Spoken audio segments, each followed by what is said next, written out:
ravi de vous recevoir en solo. En solo cette fois-ci. Pour l'album Free. Alors, vous allez m'expliquer pourquoi ce titre Free qui, quand on l'apparente au terme jazz, signifie tout un tas de trucs. Vous, c'est à la fois une démarche et une esthétique musicale?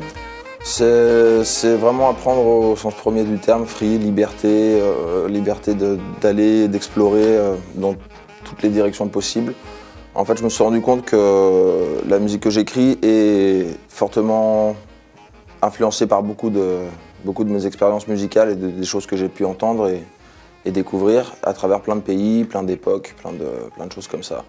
Et du coup, à travers ce projet solo, je suis seul aux manettes et seul pour restituer un peu tous les instruments de l'orchestre.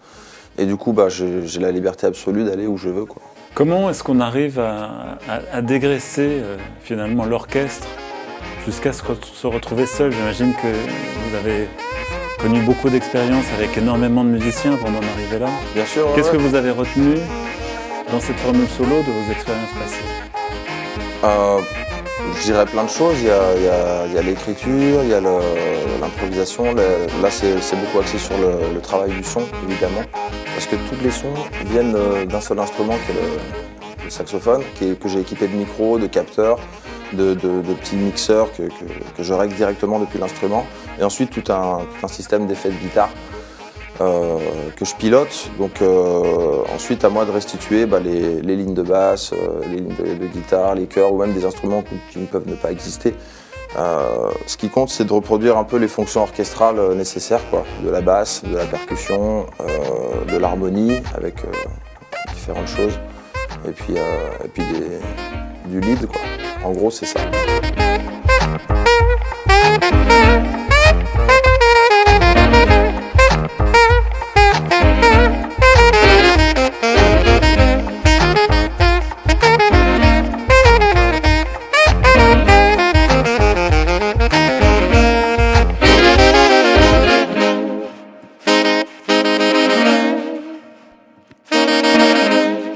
On parle souvent de vous comme un ovni. Est-ce que vous vous reconnaissez dans cette définition? Votre démarche est assez singulière, c'est vrai que... Disons que moi, ça peut que me faire plaisir parce que j'ai toujours souhaité faire les choses un peu à ma manière.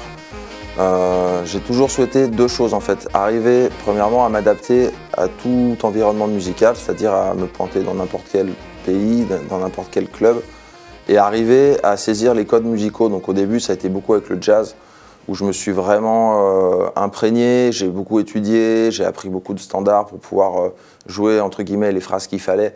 Parce que dans le jazz on improvise, mais dans l'école jazz et celle qui est gardée par ce qu'on appelle un peu les gardiens du temple, c'est-à-dire les gens qui vont vraiment garder cette tradition et qui vont même être un peu grincheux si on en sort.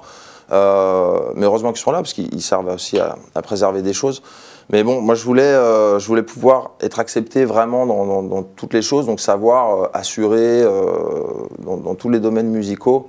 Du coup, quand j'allais dans les jam sessions de musique brésilienne, j'allais me casser les dents sur une bossa nova parce que par exemple sur ce genre de musique, dès qu'on se trompe, c'est tellement mélodique que ça s'entend beaucoup. Donc voilà, j'ai été un peu du côté de l'Afrique de l'Ouest où j'ai appris pas mal de rythmes, de breaks, de choses comme ça, puis etc. Un petit peu de musique indienne, un petit peu du côté de l'électro aussi, comment réagit une foule qui veut danser, tout ça, qu'est-ce qu'il demande.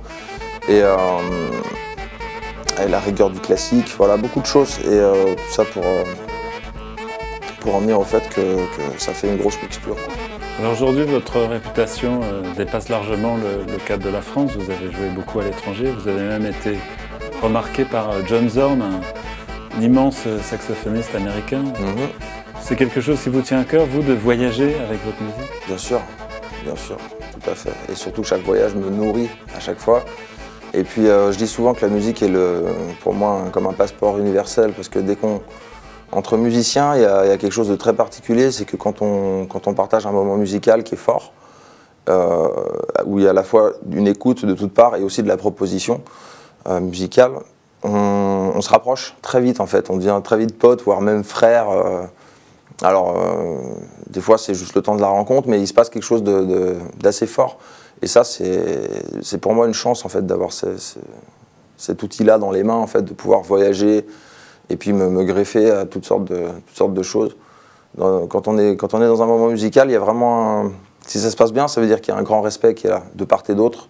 Et puis du coup, bah, ça nous met la banane, quoi, forcément. Ouais. Et là, ça vous permet aussi de cette formule de jouer beaucoup, de jouer partout, de jouer souvent? Oui, bah, je me rends pas trop compte parce que c'est le début. Alors c'est vrai que là, les dates commencent à bien tomber, mais c'était un peu la même chose avec le quartet. Après, c'est sûr que c'est plus souple pour, par exemple, des dates à l'étranger où des fois on a moins de budget dans certains pays. Là, on s'est fait 1 mois d'Afrique. Et ça, c'est une expérience que j'aurais pu faire plus difficilement avec le quartet. Mais même s'il y a beaucoup de techniques qui est amenée dans ce spectacle, moi, tout ce qui est au niveau son, bah, j'amène tout dans ma valise. Donc j'ai besoin juste d'une prise électrique et puis je file 2 câbles à l'ingé son. Mon ingé son, bah, il est toujours avec moi, il s'appelle Nadir Berregig et puis je suis très en confiance avec lui, même si on lui met des cagettes pour mixer, il va s'en sortir, il va faire quelque chose. Et puis je travaille avec Manu Ronceret qui a la lumière et qui a aussi toute une scénographie, donc il a fabriqué des miroirs.